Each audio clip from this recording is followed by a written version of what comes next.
Welcome to Classical Ideas. This is Greg Soden. Growing up, many of us take American literature in high school or college. In those classes, we learn about the influence of transcendentalists like Ralph Waldo Emerson, Margaret Fuller, Walt Whitman, and Henry David Thoreau for their appreciation of nature and also the argument that God was to be found not necessarily in churches, but in the forests, streams, mountains, and fields. But what if there is more to the story? What if American evangelicalism in the antebellum years leading up to the Civil War transformed the religious life of Americans in relation to the natural environment? Evangelical revivalists in antebellum America often went to the woods, using camp meetings, riverside baptism, water cures, and commune with nature to deepen their ties to God. For those alienated by a rapidly industrializing world, revivalists paired personal piety with a mystical relationship to nature. The argument that the evangelical revivalists and not the transcendentalists were the ones who transformed everyday religious life and the spirituality of the natural world is the topic of the book Church in the Wild, Evangelicals in Antebellum America by Dr. Brett Malcolm Grainger. Grainger is a historian, assistant professor of American spirituality in the Department of Theology and Religious Studies at Villanova University, and he is also an award-winning journalist. In this conversation, we discuss his research, the notion that the revivalists may have been more important than the transcendentalists, faith cures, nature mysticism, and more, all in the context of antebellum American life. If you like this show, please subscribe on your podcast platform of choice. You can find me on Twitter at classical_ideas, on Facebook at facebook.com/classicalideaspodcast, or financially support the show at patreon.com/classicalideaspodcast. Without further delay, please enjoy my conversation with Dr. Brett Malcolm Grainger on the book Church in the Wild, Evangelicals in Antebellum America, out now from Harvard University Press.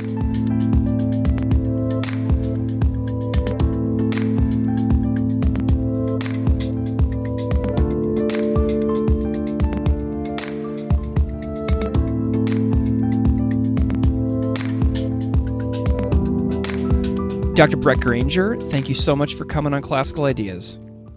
Thanks, Greg, for having me. Can you just spend a moment and sort of introduce yourself to the audience, however you see fit? Sure. So I'm an assistant professor of spirituality in the Department of Theology and Religious Studies at Villanova University. I'm a historian by training, and I work especially on American religions, and in this recent project, focusing a lot on evangelicals in the early modern period. Wonderful. So that recent project that you just alluded to is your brand new book, Church in the Wild, Evangelicals in Antebellum America, which is out now from Harvard Press. So first of all, congratulations on the release. How long did it take you to work on this project? Sure, yeah. So it's been about 10 years in the making from start to finish. So, yeah, a good chunk of time, I'll say. Awesome. Okay. So I was reading the back book jacket the other day, and I saw in your bio that you are a scholar of American religion, a professor, but you are also an award-winning journalist, which intrigued me because I am doing this kind of work with no journalism training. And I'm curious a little bit about your career arc and how all those roles sort of fit together. Yeah. I mean, for me, it's sort of like just stepping on two sides of the same stream in a way. Long story short, I came out of my undergrad as a religion major and decided I was done with school. I wanted to write for people, so I got an internship in journalism in a magazine and spent the better part of eight or 9 years as a journalist, mostly magazines. But the frustration I found was it was hard to write about the sort of topics that interested me. I was living in Canada. I'm a Canadian. And in Canada at the time, at least, religion was really seen as a kind of a quaint historic relic, not something that people, had much need for anymore. So that led me back to school. I felt like I needed to find a place to explore the sort of questions that interested me. So I ended up back in a graduate program at Harvard and really discovered history there. And so history in an academic setting was a way to tell stories, essentially. The oldest thing that we've done, I think, as human beings. Awesome. So that's where I connect. I still write journalism. I still try and communicate as much as possible for larger audiences. Very cool. Well, just a quick aside, I did my master's degree at the University of Saskatchewan out in Saskatoon. And, great. Yeah, and I currently live in Buffalo, New York, and the border is about 5 minutes away from my house. So I have a deep, deep affinity for Canada. It's just wonderful. So if you ever find yourself at Niagara Falls, please let me know, and we will go and hang out, and it'll be a great time. Fabulous. I look forward to it. Yeah, man, I'm down. So I'm curious about some turning points, because you have this interest in this new book on Antebellum Evangelicalism. And this is a really fascinating area of academic study. Are there any major turning points that you can identify in your life where antebellum evangelicalism really clicked for you as a scholar and a writer? Yeah. So I kind of came into this project after writing a popular book on the history of American fundamentalism, so Christian fundamentalism. And one of the things that I discovered in working on that book was that so much of what we know of as American fundamentalism is really a 19th century or late 19th century product. So I got interested in the historical roots of that, and then in the process really discovered the antebellum period, by which we mean that early American national period between the Revolutionary War and the Civil War, as really a very different period in evangelical history. So this is a period in which evangelicals were really optimistic about human potential, optimistic about human history, very open to influence, very eclectic in their spirituality. In some ways, really the New Agers of their time. So I just got interested in that period as a time in American history when so much was up for grabs. Not just politically, but also in religious terms. And so I wanted to really get a sense of these different doors that evangelicals might have gone through had they persisted with the influences and the spirit of those times. Did you have an advisor or professors that were helping you realize this path for yourself? Yeah, for sure. So it originated as in my doctoral work at Harvard, and I worked very closely with a number of people. Certainly really important to it was my advisor, David Hempton, who's the dean right now of Harvard Divinity School. He's one of the leading scholars on Methodism. I couldn't have had anybody better really to advise me on this project. Also David Hall, a really important scholar of Puritanism, helped me understand the Puritan sources of nature spirituality as evangelicals found them. And then Lee Schmidt, who's just a great cultural historian and really has been a model for me in how to tell stories more than anything. Very cool. I like that little homage to some of the people that helped you along the way. It's really cool. So something this book helped me do is it helped me flip a little bit of what I learned in 11th grade, American literature back in high school. So in American high schools, we often learn about Transcendentalism in 11th grade American Lit. And we often credit them with introducing a spiritual appreciation of nature. But this book, Church in the Wild, tells the story of pre-Civil War American evangelical Christian revivalists who transform American spirituality, Christian ties to the natural world. So I have a few basic questions before I get into a more specific question. So I just dropped a lot of terms. And so I'm curious if you can just remind listeners first and foremost, who the Transcendentalists are. Mm-hmm. Great. Yeah. So the Transcendentalists come out of New England in the early 19th century.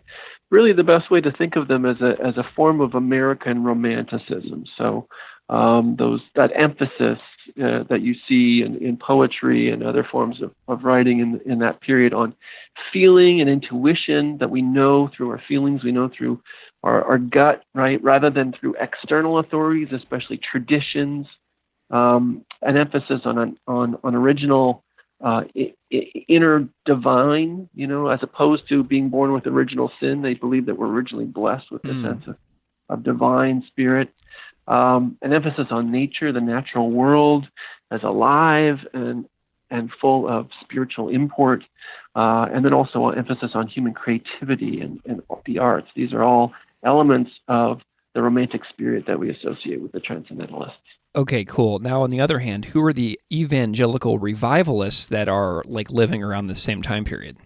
Yeah, so when we think of evangelicals, we always, historians often refer to four features of this. So there's biblicism, an emphasis on the Bible as the sole authority in Christian life.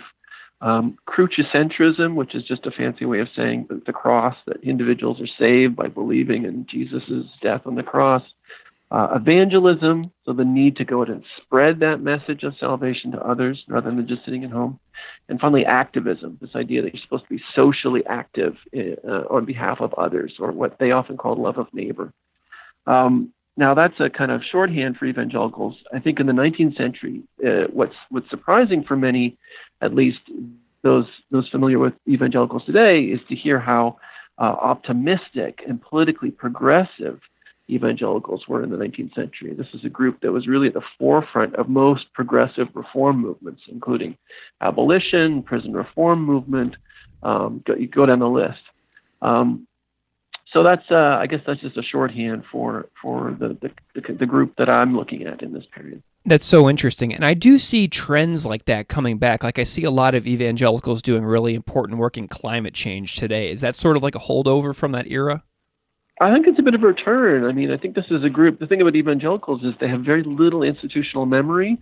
They think they're all just reading the Bible. And so they actually forget their kind of precursors. And so in a way, new currents come along, the cultural climate changes, and they're actually, at an individual level at least, very open to discovering new ways to interpret and understand their faith, since they have no central interpretive authority like a pope or a bishop.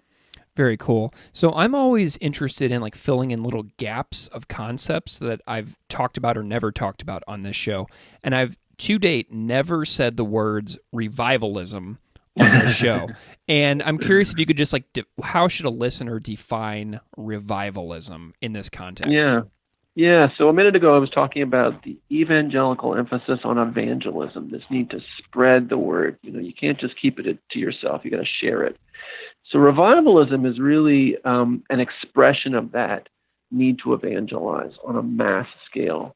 The revivals, those recalling their high school education may have heard something about the Great Awakening, Jonathan Edwards, and others.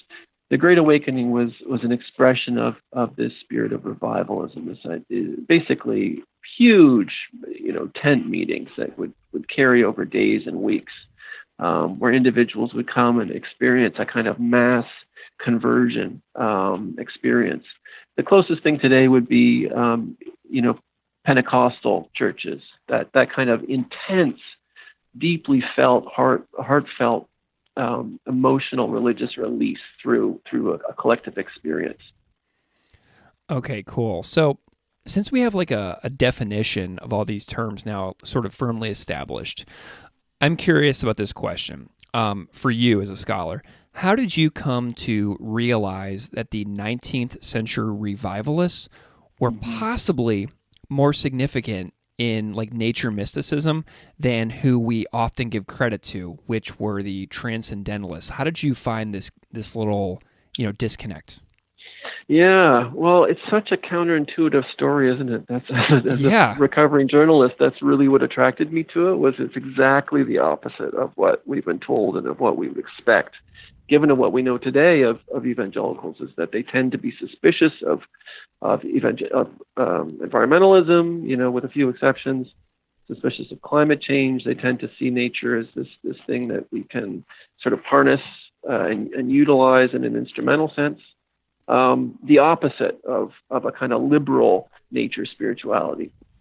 So, I mean, where this started for me was really reading some of the sources of this story, this idea that it's the Transcendentalists that give us nature spirituality. And the real founder of that narrative is Perry Miller, who's early 20th century American historian. He really gave us the modern study of Puritanism and Transcendentalism. He's a beautiful writer, a powerful thinker. And when you go and you look at his work, you see how he's really opposing these two forces in 19th century American religious culture. Romanticism on the one hand, and revivalism. And the way that Perry Miller told the story was that the cult of nature in America comes out of a disenchantment with religious orthodoxy. Essentially, if you turn to the book of nature, it means you have to leave the book of Scripture behind, right? These were people who wanted a bigger, more expansive faith. So the more I thought about this, the more this just didn't fit with the sources. If you look at the sources that 19th century evangelicals have left behind, these are popular sources. You look at their journals, you look at their hymns, you look at their letters and their poetry and their short stories. They are absolutely the opposite of Perry Miller's description. They are besotted with nature. They're fully engaged in interpreting the spiritual meanings of the natural world. So I really just wanted to try and pull together these materials and try to recreate a portrait of this very representational American religious movement, much more representational in many ways than the Transcendentalists, who were always, I love the Transcendentalists, but a very, in the 19th century at least, very regional movement, a very elite movement of readers compared to revivalism, at least. Okay, awesome. So you just talked about a lot of things with relation to maybe possibly overlooked sources.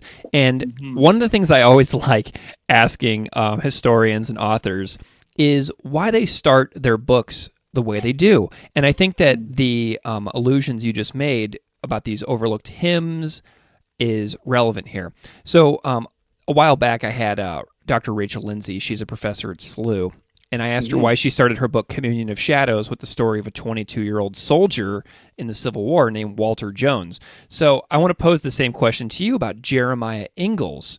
So we often know about the Wesleys and things and people like that, but how did you discover the life of Jeremiah Ingalls, and why did you start the book with him? Because that's a choice that you as the writer had to make whenever you're putting this thing together. Yeah, it's true. We're always, as historians, looking for these small stories that can open up these big problems, big questions, offer us new ways of reading these larger narratives that we impose on a country as large as America. So Ingalls, right? I found him because I was spending a lot of time looking through these shape note hymnals. So as you said, we know a lot about, there's been a lot of work done on the kind of elite, evangelical elites, the Wesley brothers, who wrote in this beautiful Oxford English. But historians have spent next to no attention looking at the popular hymns that were written in the period. And Jeremiah Ingalls is a great example of that. This is a guy who was trained as a cooper, who worked as a farmer and as a tavern keeper in Newbury, Vermont. He sang in the choir of the local Congregationalist church. And he also, in his spare time, he composed songs. And in 1805, he published The Christian Harmony, which is a collection of basically spiritual folk songs. And what really struck me reading Ingalls' shape note hymnal and others like it, because these were really popular in the 19th century, even though they disappear after the antebellum period. But these songs were just really shot through with really firsthand accounts. It's almost like you're reading pages from their diaries. And they're really marked by a kind of agricultural experience of the land. So Ingalls, for me, offered a way really to overturn Perry Miller's whole characterization of an inherent opposition between elite romanticism, and revivalism. That somehow you couldn't have the book of nature and the book of Scripture hand in hand. Perry Miller actually said in one of his writings, he said, anyone who knows the New England peasantry knows you can never get an authentic Vermont Vermont farmer to admire the view.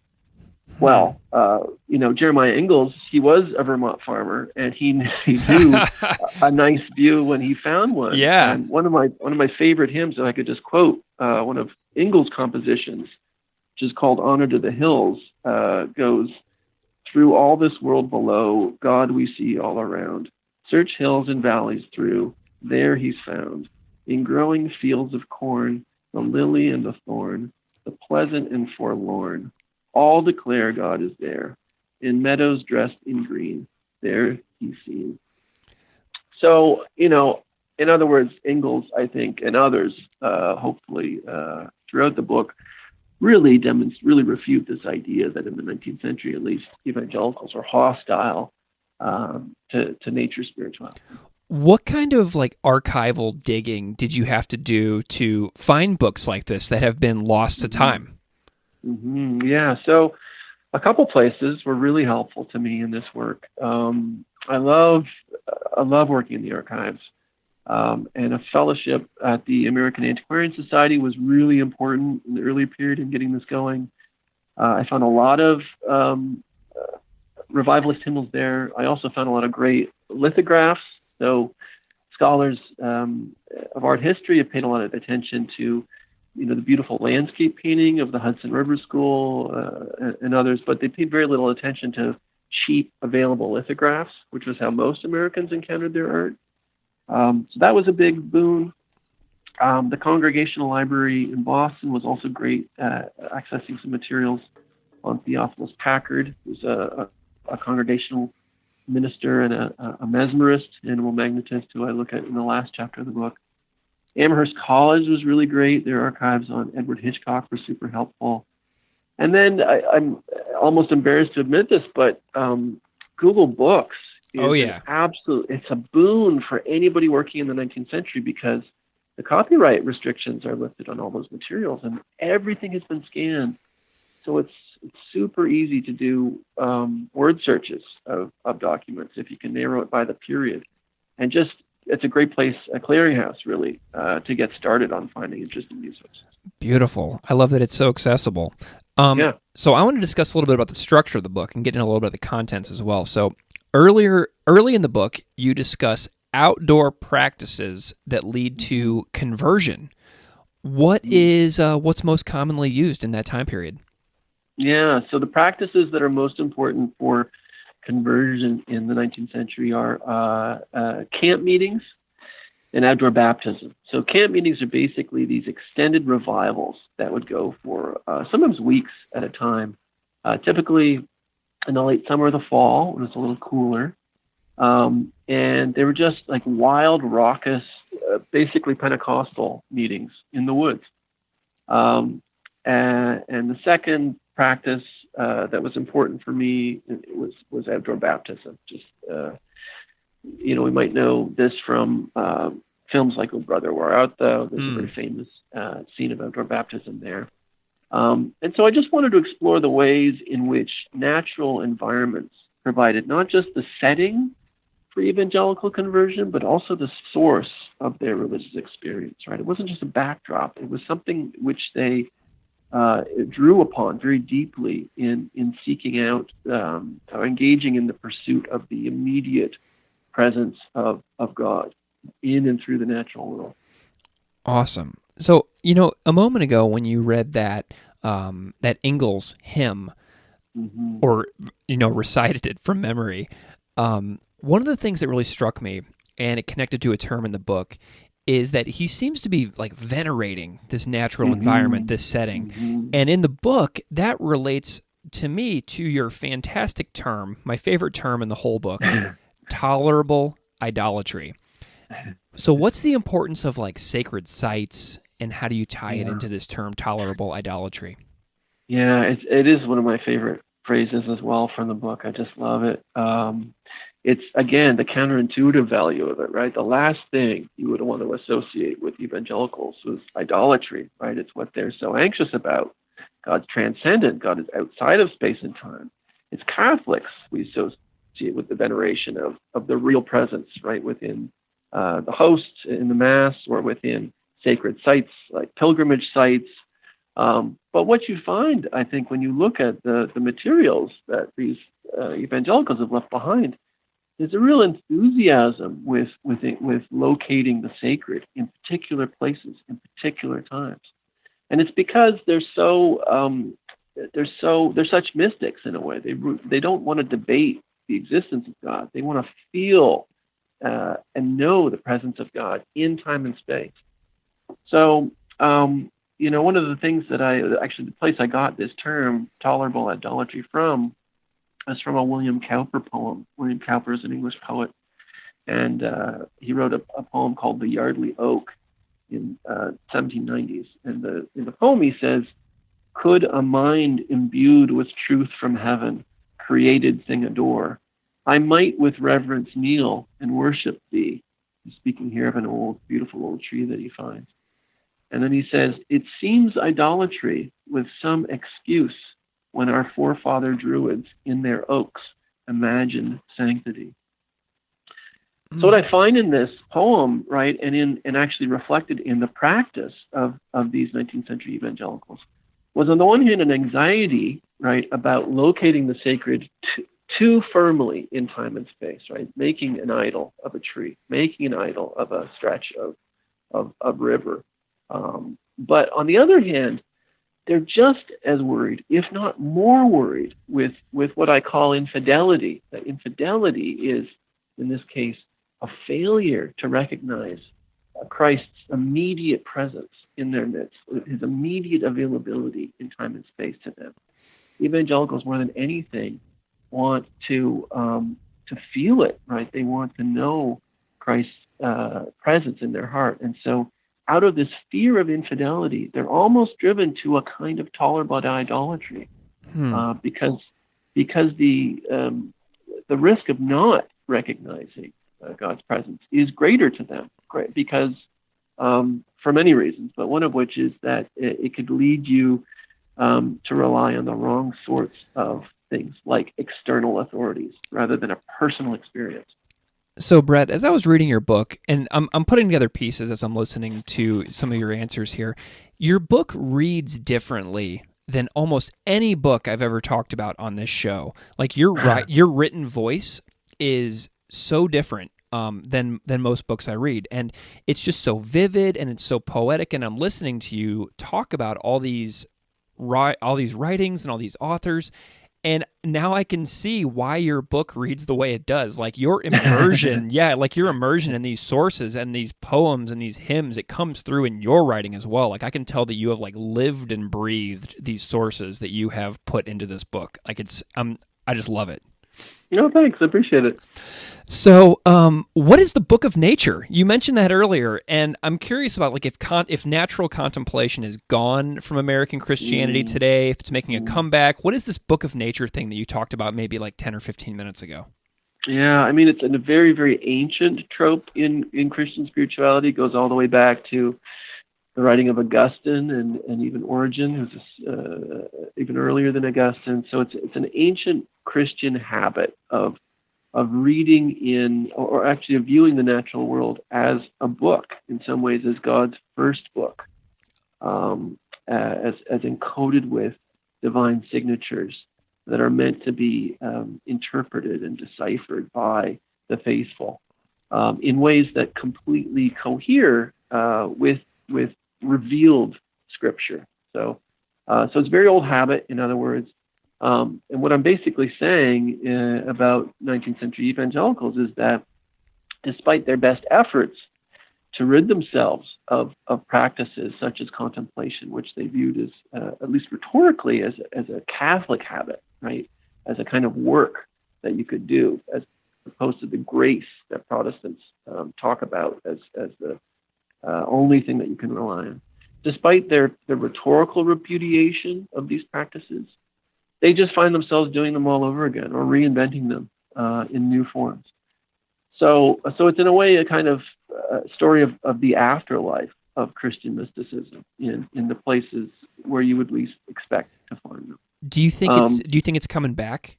Yeah. So this is an important question, right? What happens to these practices of contemplation and of nature spirituality in the 20th century? I think that's a really complicated question, and I think it has to do with a bunch of things. But I will say that I do see several signs that evangelicals today are really hungry for this kind of spirituality, and I think one of the clearest signs of that is the fact that they're going back. You see many of the classic works of devotion that 19th century evangelicals relied on as guides, as devotional guides in these sorts of habits, were Puritan manuals of devotion that they found and republished. They went out of print in the late 19th century, but what you see now is actually a real rediscovery of Puritan spirituality on the part of a lot of evangelicals, and I think that's actually a sign that there's a new kind of openness towards these older habits. Okay. Yeah. I was really intrigued as well, some of the information in the book describing the alternative medical therapies that you included. Mm-hmm. Oh my gosh, just loved those parts. Can you discuss like the prevalence of belief around like the healing powers of things like mineral springs? Because this is, this is forgotten to a lot of people, I think. Totally forgotten. I mean, nature cure was a major fad in the 19th century, this belief that nature, rather than medical science, offered the cure for basically every physical ailment. And there was reason that they believed that, right? Medicine did very little to help people before the invention of antibiotics. Most of the orthodox medical practices that were available were really dangerous. It killed a lot of people. And so this turn to nature, this notion that nature holds within itself a kind of providential a cure, was really appealing to evangelicals because they saw, medical reform in this sense, reform of medicine as an extension of the kind of religious reform that they'd been preaching since the Reformation, basically. So I write a whole chapter on water cure. So this specific fad that really took root in America in the first half of the 19th century focused on basically going to a mineral spring, these naturally occurring mineral springs, and basically just parking yourself there for days or weeks and quaffing these sulfurous waters in the belief that you could find cure for different physical ailments there. Evangelicals loved these mineral springs, and not just for their physical cures. They believed that the physical cures were actually analogs, right? What they did was that they pointed you providentially to the spiritual cure of salvation through Christ. So just as the waters provided by God here offered cures for the body, the blood that had been shed by Christ provided the cure for the soul. So they believed, in other words, that if you took seriously what was operating these springs, that you would be led inevitably to the cross and to evangelical conversion. They also loved temperance and this movement to limit alcohol consumption and rates of alcoholism in the 19th century were just off the charts. But they believed that their move for temperance reform was connected closely to their support for the miraculous cures of water in this case.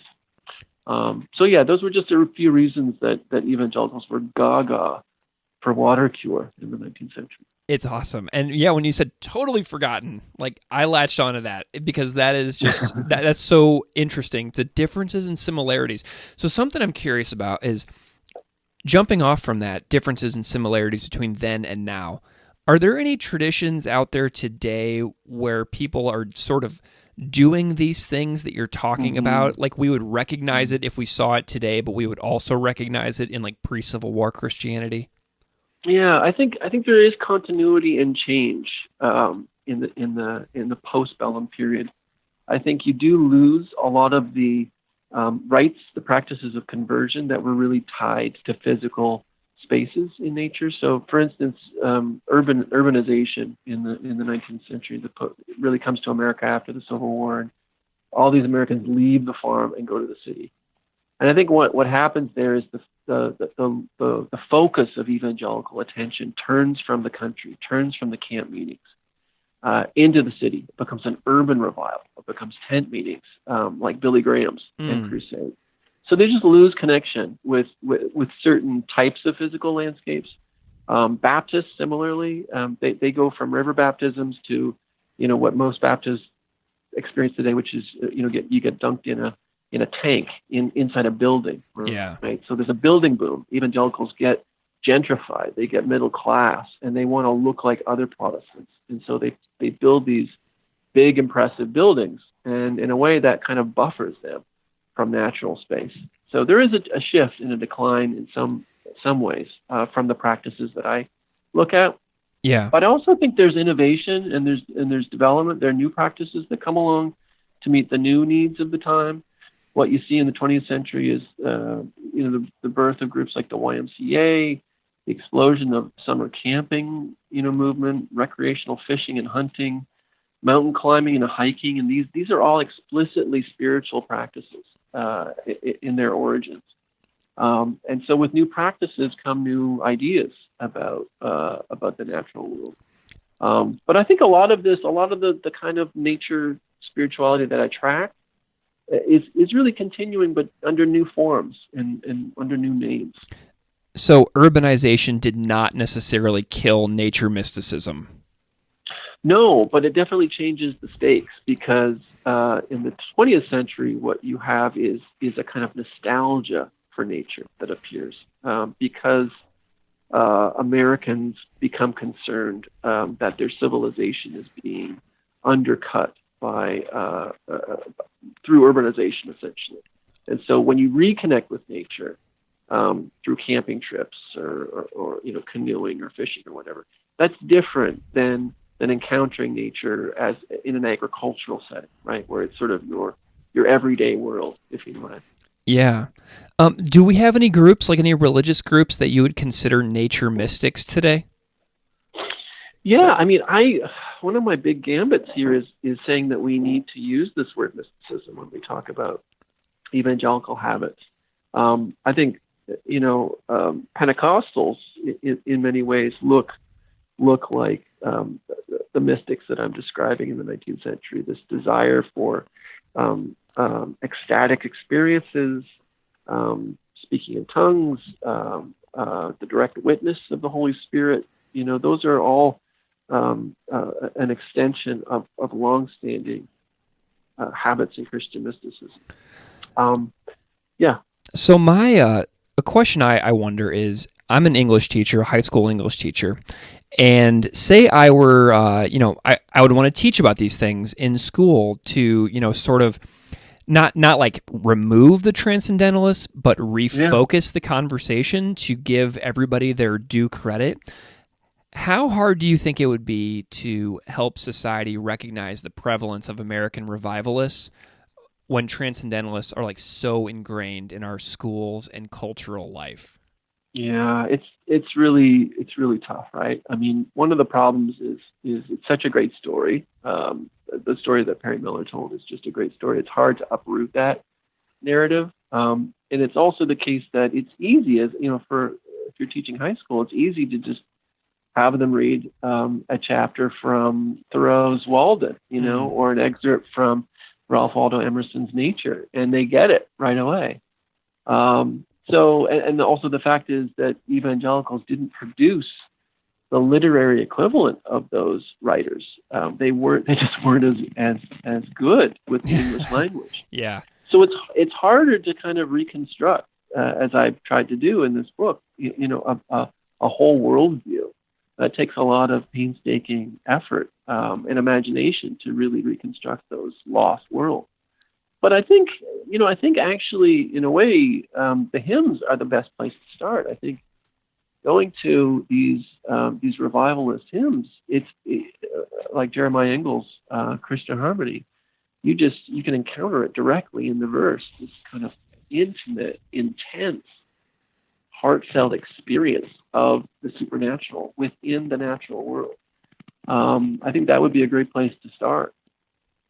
Awesome. Okay, well, Dr. Brett Grainger, while I still have you on the line, so your brand new book, Church in the Wild, Evangelicals in Antebellum America, is brand new from Harvard University Press. It's out now. And I'm curious if you could suggest to any interested listeners or readers out there, where they might find you, where they can find your books, what other books you have. Like, where would you direct people if they want to follow up on this conversation in your work? Great, yeah. So if they're interested in the second part of this story, basically how evangelicals become fundamentalists, I did write a book on that called In the World But Not of It, and you can get that on Amazon or through any bookseller. I don't have a website. I'm working on that. Most of my materials, other essays I've written, including popular work, can be found on my website, on my webpage rather, on Academia.edu. I guess that's the best place to start. Brilliant. Okay, well, Dr. Brett Grainger, I really appreciate your time, and I love the book, and it's reframing a lot of the way I think about antebellum Christianity, which is really, really cool. I love it when that happens, and I look forward to following your work from here on out. Thanks so much for your time, Greg. It was great talking to you.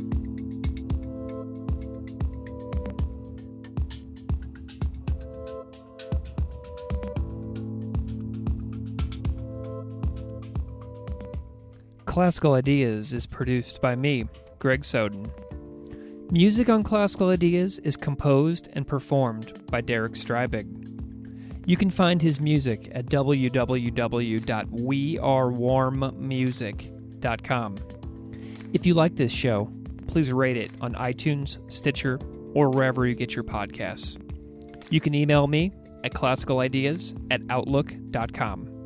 or find me on Patreon at patreon.com/classicalideaspodcast. Thanks so much for listening.